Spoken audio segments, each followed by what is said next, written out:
अदिति, इस पूरे मामले को लेकर सियासत खूब हो रही थी, लेकिन अब विदेश मंत्री ने क्लियर कर दिया, देश के सामने क्लियर कर दिया कि हमने हमले के बाद ये जानकारी दी। देखिए, जहां एक तरफ जब ऑपरेशन सिंदूर चल रहा था, पूरा विपक्ष साथ खड़ा था, उसके बाद कई ऐसे बयान आए, खास तौर पे एस जयशंकर के, जिसको लेकर सियासत हुई। राहुल गांधी ने भी ट्वीट करा और ये कहा कि क्या ऑपरेशन सिंदूर से पहले ही पाकिस्तान को बता दिया गया था कि ऑपरेशन सिंदूर किया जा रहा है। तो आज जब ये बैठक हुई, जो कमेटी की बैठक हुई जिसमें कंसल्टेटिव कमेटी, ये इसलिए महत्वपूर्ण है क्योंकि इसमें विपक्ष के सभी सवाल जो मीडिया के सामने पूछे जा रहे थे उनका जवाब दिया गया। और देखिए, 11 सांसद तो लोकसभा के थे और 11 सांसद राज्यसभा के थे।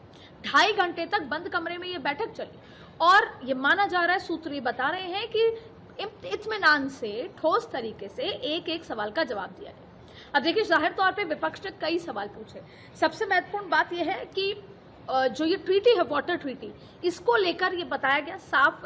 वाटर ट्रीटी पे एक डिटेल डिस्कशन हुआ जिसमें एस जयशंकर ने बताया गया कि ये होल्ड पर ये है और इसको आगे गतिविधि कैसे होगी इस पर अभी प्रयास और प्रोसीजर चल रहा है और अब खून पानी साथ नहीं पाएंगे, वही हमारी रणनीति है। दूसरी बड़ी बात है, सवाल सबसे ज्यादा जो पूछे गए विपक्ष की तरफ से वो ये थे कि किस तरीके से अमेरिका का हस्तक्षेप क्या रहा। क्या वाकई में पाकिस्तान और भारत के बीच में अमेरिका ने हस्तक्षेप किया और उसके बाद सीज फायर हुआ? उसको लेकर दो टूक जवाब एस जयशंकर ने बताया कि तीसरा कोई राष्ट्र नहीं था जिसने इस तरह से स्थिति पैदा की और सीज फायर हुआ हो। दोनों देशों के डीजीएमओ, भारत के डीजीएमओ से पाकिस्तान के डीजीएमओ ने जब संपर्क किया, क्योंकि भारत की नीति थी वो मारेंगे तो हम मारेंगे, अगर वो रुक जाएंगे तो हम रुक जाएंगे, ये बात साफ बताई। फिर तीसरी बड़ी बात थी खुद एस जयशंकर का बयान, जिसमें वो बिफोर टर्म का इस्तेमाल किया गया था। एस जयशंकर ने क्लियर किया कि मैंने कभी बिफोर टर्म का इस्तेमाल नहीं किया। हमने ये बताया कि जब ऑपरेशन सिंदूर चल रहा था उसके आधे घंटे बाद हमने पाकिस्तान को केवल इस तरह की इत्तला दी कि हमने केवल और केवल आतंकवादी ठिकानों पर ही अटैक किया है। तो आज एक एक करके विपक्ष के तमाम जो सवाल थे उस पर एस जयशंकर के जवाब आए और अंत में यही कहा गया कि विपक्ष के और भी कोई सवाल हो वो सरकार से सीधे पूछे।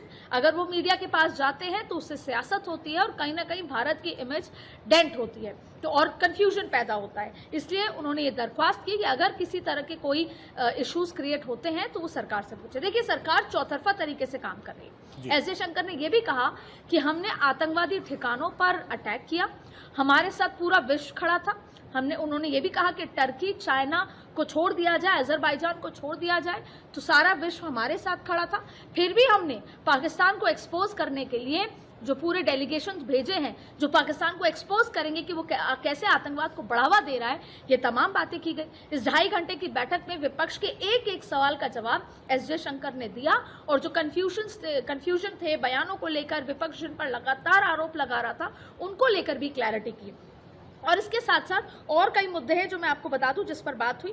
उन्होंने ये भी बताया कि जब यूएस सेक्रेटरी ने ये बताया, जब ये ऑपरेशन सिंदूर चालू था, कि पाकिस्तान कुछ बड़ा प्लान कर रहा है, तो भारत ने बिना किसी झिझक के ये कहा कि अगर पाकिस्तान कुछ बड़ा करेगा तो भारत उससे बड़ा करेगा जवाबी कार्रवाई में।